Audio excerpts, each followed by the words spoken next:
ఇప్పుడు దాన్ని rule out చేసింది పాకిస్తాన్. మనం చేసిన తర్వాత ఎల్ఓసి వెంబడి కాల్పులు తెగబడ్డారు, అలాగే చొరబాట్లు జరుగుతున్నాయి, షెల్లింగ్స్ జరుగుతున్నాయి. ఎలా చూడాలి and what do you think of operation Sindoor?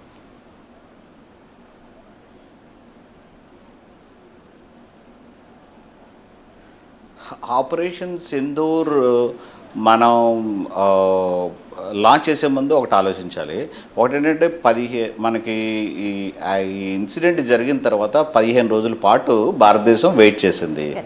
ఈ 15 రోజుల్లో యాక్చువల్లీ బాధ్యతాయుతమైనది అయ్యి ఉంటే పాకిస్తాను బాధ్యతాయుతంగా ఉండుంటే వాళ్ళు మనం ఏవైతే ఎలిగేషన్స్ చేసామో ఎవరో టెర్రరిస్టులు ఉన్నారు, వాళ్ళ క్యాంపులు ఉన్నాయి, వాళ్ళ లష్కర్ ఈ తోయిబా అవనండి ఇంకోటి అవనండి బాధ్యత వాళ్ళే చేశారు అని మనం చెప్పాం ఎలిగేషన్. దాని మీద వాళ్ళని అరెస్ట్ చేయడం కానీ హౌస్ అరెస్ట్లో ఉంచడం కానీ లేకపోతే ఏదో ఒకటి మనం ఎలిగేషన్ ఒక పెద్ద దేశం పక్క నుంచి చేసింది అన్నప్పుడు వాళ్ళు ఆ బాధ్యతగా వాళ్ళు వ్యవహరించాలి. ఫస్ట్ ఆఫ్ ఆల్ పాకిస్తాన్కి అటువంటి బాధ్యతాయుతమైన ఆలోచన కానీ అటువంటి ఒక పక్క దేశాన్ని గౌరవించే ఇది కానీ లేదు. సో అటువంటిది వాళ్ళు చేయలేదు సరికదా.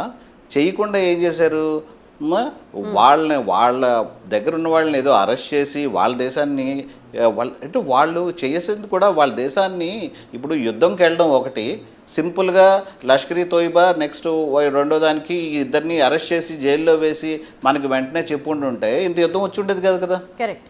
వాళ్ళ చేతిలో ఉన్న పని అది. వాళ్ళ చేతిలో ఉన్న పని చేయకుండా మొత్తం ఇప్పుడు దేశాన్ని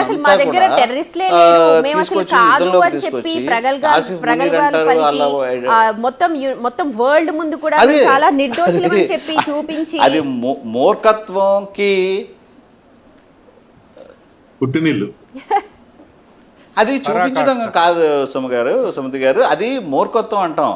మీకు ఎవరైనా ఇప్పుడు మూర్ఖత్వం అది. ఇప్పుడు మనం ఒక వ్యక్తిని మన సమాజంలో ఉన్న వ్యక్తిని అందరూ దొంగ దొంగ దొంగ అన్నారంటే మనం ఏమంటాం, ఓకే దొంగతనం చేసుకుంటాడేమో ఒకసారి ఆలోచిద్దాం, అతను ఏదో పోలీస్ కంప్లైంట్ ఇద్దాం, ఇన్వెస్టిగేషన్ చేద్దాం, దాంట్లో దొంగ తేలితే దొంగ లేదంటే లేదు, ఏదో జరుగుతుంది కదా. ఇక్కడ ఈ విషయంలో ఏం జరిగింది, మనం చెప్పాం వాళ్ళు టెర్రరిస్టులు అని చెప్పాం. వాళ్ళు టెర్రరిస్టులో కాదో మనం ఆలోచిస్తాం, మనం ఆలోచించాలి. అది ఇప్పుడు ప్రస్తుత సమాజంలో మనం ఆలోచించాలి. ఎందుకంటే మనం అలా ఆలోచించకపోతే ఎవరికి నష్టం? అది డిప్లొమాటిక్గా అన్ని దేశాలు కూడా ఈ పాకిస్తాన్ ఇప్పుడు మూర్ఖులని చెప్తున్నారు కదా. ఇప్పుడు గోరుతో పోయేదానికి గొడ్డల దాకా ఎవరు తెచ్చుకున్నారండి? పోనీ వాళ్ళకి ఏమైనా బలం ఉందా? వాళ్ళు ఏమైనా చేయగలరా? మనని ఏమి చేయలేరు. నేవీ పరంగా అయితే నాకు తెలుసు అసలు వాళ్ళకి ఏమీ కెపాసిటీయే లేదు.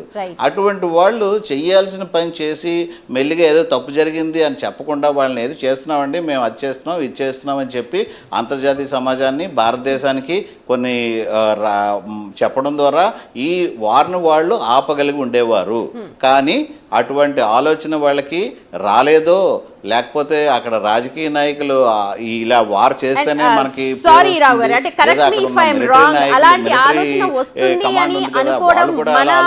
మూర్ఖత్వమేమో. ఎందుకంటే ఇప్పుడు మన శేషాద్రి గారు ఉన్నారు, అప్పారావు గారు ఉన్నారు, 70s నుంచి కూడా అదే ధోరణి కొనసాగిస్తూ ఉన్నారు. వాళ్ళలో ఇంచిత్తు కూడా మార్పు రాలేదు. వస్తుందని ఆశించడం కూడా మన మూర్ఖత్వం ఇక్కడ అనుకోవాలి.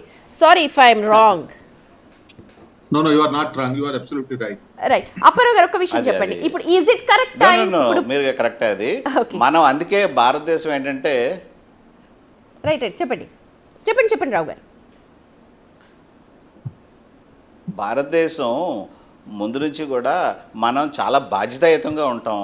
చాలా బాధ్యతాయుతంగా, ఎంత బాధ్యతాయుతంగా ఉంటామంటే మనకి ఇంతమందిని మనం పహల్గాంలో చంపేస్తే మనం పిచ్చిగా పాకిస్తాన్ మీద మనం మనం దాడి చేయలేదు. చాలా జాగ్రత్తగా మనం చెయ్యొచ్చో ఒక పక్క దేశంగా ఉండి మన మీద మన అటాక్ చేసిన వాళ్ళు ఎక్కడున్నారో ఐడెంటిఫై చేసి వాళ్ళనే కేవలం వాళ్ళు ఆ పక్క భూభాగంలో ఉన్నారు కాబట్టి వాళ్ళని అక్కడ మనం కొట్టాల్సి వచ్చింది. అంతేగాని అదే మన భూభాగంలో ఉంటే మనం అరెస్ట్ చేస్తాం, ఇంకోటి చేస్తాం.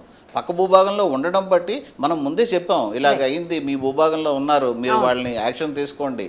అన్ని మనం అంతర్జాతీయ ప్రమాణాలు, అంతర్జాతీయ పద్ధతుల్లో ఏవి చేయాలో అవన్నీ చేసాం మనం. Correct. అవన్నీ చేసిన తర్వాత కూడా ఇంకా మూర్ఖులతో మనం ఏం చేస్తాం, ఇంకా ఆఖరికి మనమే ఇంకా మన ఇలాగ వాళ్ళు మనం ఈసారి కూడా మనం ఏం చేయలేదు అనుకోండి, రేపు పొద్దున ఇంకొక 10 మంది తయారవుతారు. ఇంకా ఎక్కువ చేస్తారు. ఇప్పుడు ఇలా ఇదే కొట్టడం టాక్ అయితే కొట్టినా ఏం వినిపిస్తోందండి, చేయదు ఇప్పుడు అదే భారతదేశం. టాక్ వినిపిస్తోంది. భారతదేశం ది చాలా కరెక్ట్ శాంతి టైం, కాముక దేశం. This is the correct time శాంతి కాముక